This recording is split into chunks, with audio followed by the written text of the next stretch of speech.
So early access periods should ideally be around 6 months.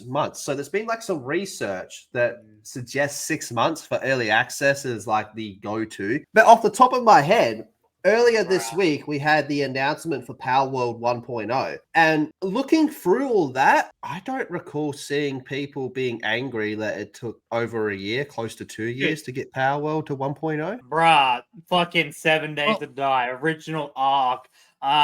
Dude, some companies, honestly, it just depends when you're fucking. I don't think there is an ideal thing. It's just whenever the fuck your games are ready. And most games. Well, let me throw out an asterisk here. I think what it comes down to is the game actively being. Am I seeing updates in real time? As I'm playing it in a month from now, am I going to notice different shit? I agree. And all right, I'm yes-anding you. It's improv time, baby.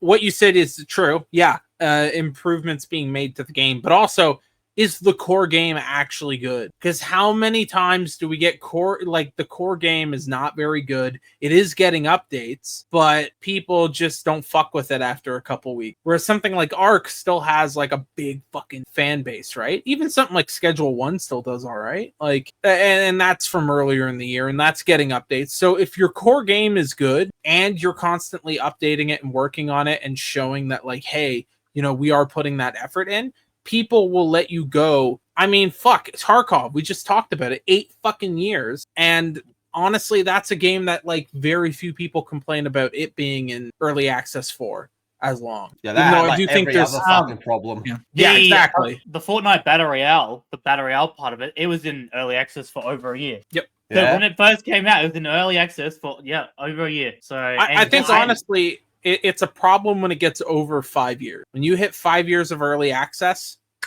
that's a problem. Also, I think we should also vary in the price, the entry point for early access as well. Yeah, and some games they charge you extra when they go into full as well. That's scummy as fuck. Once they leave early access, they fucking charge you again. Enzoi, the fucking Sims clone that was made by Tencent. You guys are mentioning a lot of significant factors that might be added in or might not be added into this research study, because a lot of times with these research studies, they have to narrow things down for a commonality amongst everything that's being involved to it. Yeah. And when it comes to like games themselves, there's such a variety of factors that go into play. Core gameplay, is it fun? Is it updated regularly? Is it, is there a level of excitement for it? Is there, hype getting pushed around and such? And when it comes to you can look at it straight on the numbers, but you won't get like every ounce of detail of information out of it. They're really just narrowing it down to this is specifically what they want to check out, the theory, then you do the survey, you go through, do the assessment of everything. Then you come to that particular conclusion based on the particular question that you're asking. Oh, now Science 101 shit. Yeah, but we'll get into it's definitely a case-by-case case. Very. But look at this. Ready or Not, which stayed in early access for nearly 2 years, still attracted a large amount of numbers and new players at full release. Dave the Diver was an 8-month early access period. So I think what they've done is they've just gone through and kind of rounded them up. On a related note, in 2023, Games Discover Co. Simon Careless, what a name, analyzed over 1,500 games released between 2015 and 2023, comparing estimated unit sales in the first 3 months of early access versus the first 3 months of post-launch. His results showed that the longer a game stayed in early access, the weaker its full release sales tended to be. However, he also pointed out that longer early access periods provide more opportunities for turning existing wish lists into purchases, meaning that extended early access isn't necessarily a mistake as long as you don't mind slower post-launch sales. So really, I think it just comes down to what we just said. That's cool. They actually consider all these very varied factors. They noted the outliers, extraordinary cases. That's good. Good on them. Yeah.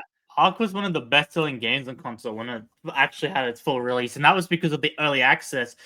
Seeing it on Steam and being like, "Oh fuck, I wish PlayStation did early access," and then Xbox ended up doing early access, changing their thing and allowing early access games. And then PlayStation players were like, "Oh fuck, man, I really want to play this." And then when it fully released, every cunt was screaming about how good it was.